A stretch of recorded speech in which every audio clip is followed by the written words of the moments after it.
지인으로부터 아토피 피부염에 효과가 있다는 건강식품 3개월분을 240만 원에 구입했습니다.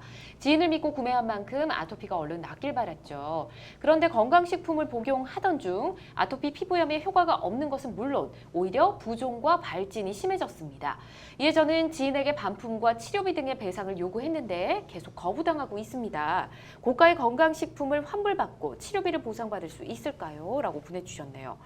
아유, 아픈 사람의 이 심정은 정말 답답하고 억울합니다. 진짜 효과를 전혀 못 봤거든요. 환불 받을 수 있는지부터 알아보도록 할게요. 고가란 말이에요, 변호사님. 그렇죠? 네네. 네. 부작용이랑 부작용에 대해서 치료를 실제로 받으시고 예. 의사의 진단 및 소견이 있었다라고 한다면 치료비와 이에 수반하는 경비 지급을 요구할 수 있고 환불도 가능합니다. 그렇죠. 일단 답답해하지 마시고 환불 가능하다는 것부터 답을 드리겠습니다. 또 아토피에 좋다는 제품을 사용하고 부종, 발진 같은 게 생겼다 했는데 이게 좀 부작용이지 않을까 싶은데 환불은 된다라고 정확히 얘기를 해주셨고요. 치료비 뭐 얼마가 들든 다 받을 수 있을까요? 결국은 그 인과관계 문제라고 보셔야 될 것 같은데요. 제가 만약에 아토피에 좋다는 제품의 제조자 측 변호사라고 하면은 당신이 발생한 부종 증상과 발진이 어떻게 우리 제품과 연관되어 있는지 인과관계 한번 밝혀보세요라고 할 것 같거든요. 네. 그런 문제라고 보시면 될 것 같아요. 그러니까 원래 이분이 뭐 부종 증상이 있다거나 아니면 그 즈음에 다른 인과관계가 있을 만한 일이 있었다거나 하면은 직접적인 연관은 없어서 못 받으실 수 있습니다. 하지만은 특별한 재반 사정이 없이 일상적으로 생활하고 있고 딱 하나의 요인, 아토피 피부염에 좋다는 그 식품만 복용을 했다라고 하면은 인과관계 충분히 인정받을 수 있을 것 같고요. 피해자분의 과실 어느 정도 상기하면은 네. 배상받으실 수 있을 것 같습니다. 그렇군요. 인과관계만 입증을 하면 받을 수 있으시다라는 거고요. 근데 이 약이 알고 보니 뭐 임상 절차 같은 것도 안 거치고 효과도 없는 것으로 만약에 밝혀졌다. 이런 약을 판매했다. 그럼 당연히 처벌을 좀 받아야 되지 않을까요? 상대방이? 네, 맞습니다.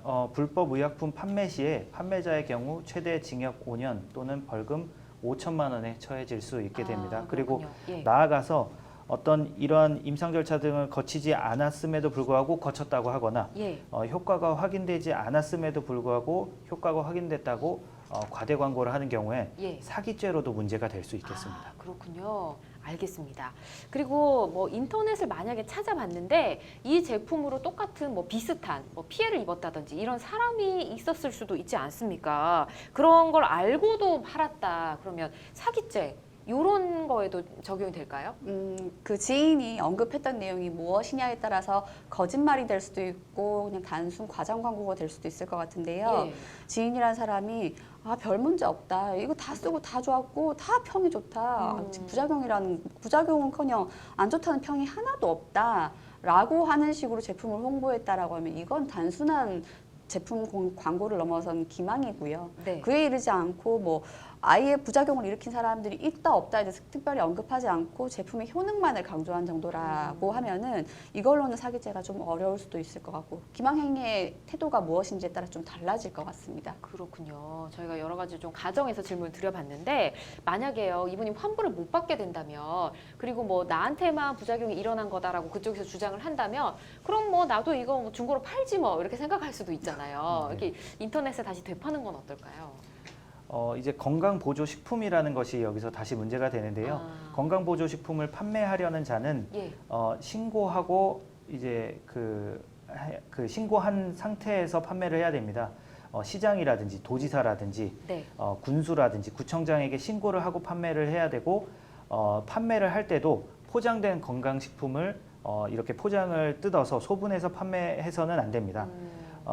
그리고 건강기능식품을 판매하고자 하면은 영업신고도 하여야 되고요. 그래요? 네, 그러다 보니까 지금 이미 그 건강보호식품을 일정 부분 이제 사용을 했잖아요. 예. 그러니까 지금 판매를 한다면 소분해서 판매하는 거랑 같이 취급이 될 수 있으니까 영업신고 없이 소분해서 판매하는 건 금지되어 있으니까 네. 중고거래 사이트에 판매하기는 어려워 보입니다. 알겠습니다. 자, 관련해서 몇 가지 전해드렸습니다.